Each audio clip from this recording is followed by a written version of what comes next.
There is a story told near the northern border in a time when horses were wealth and war was always one season away. An old man lived there, a man who had learned through long years how to read the weather of events before they broke. And one morning, his horse, his good horse, his working horse, slipped its tether and wandered out past the border into the land of the people the border was built to keep out. His neighbors came, as neighbors do, with their faces already arranged into sympathy. Such bad luck, they said. Such a loss. The old man only looked at them and said, "Who knows whether this will end up being good fortune?" They must have thought grief had confused him, but he went on tending his fields, his days unchanged, and some months later the horse came back, not alone, but leading a barbarian stallion behind it, a magnificent animal, strong through the chest, clearly bred for something finer than ploughing.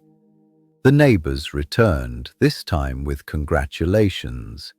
Such good luck, they said. 2 horses now, where there had been one. And the old man, watching the new horse toss its head in his yard, said, "Who knows whether this will end up being a disaster?" His son loved that horse. Of course he did.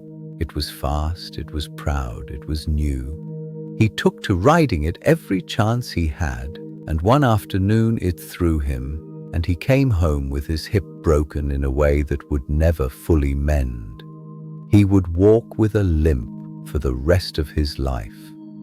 The neighbors came again, condolences ready in their mouths.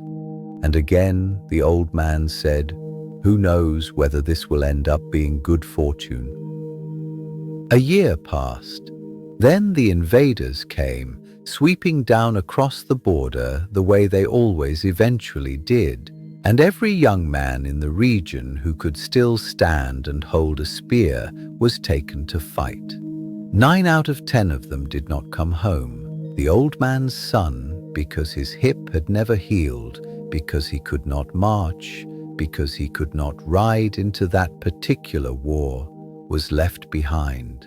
Father and son grew old together in that same house on that same land, while the village around them learned what the old man had seemed all along to already know, that fortune arrives wearing so many disguises, and misfortune too, that to declare either one finished, either one final, is simply to speak before the story has stopped moving. There is another story from a much later time and a different soil about a monk named Hakuin, who lived simply near a village and was known among those who knew him for the clarity of his attention and the stillness underneath it. A girl in that village became pregnant, and frightened of her parents' anger, she gave them a name that was not the true one. She said the child was Hakuin's. Her parents did not go to him gently.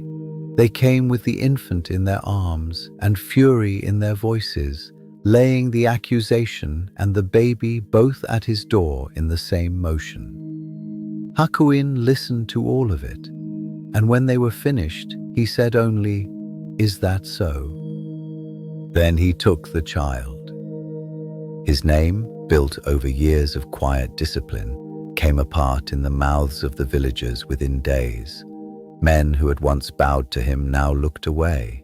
He said nothing in his own defense, not once, not to anyone.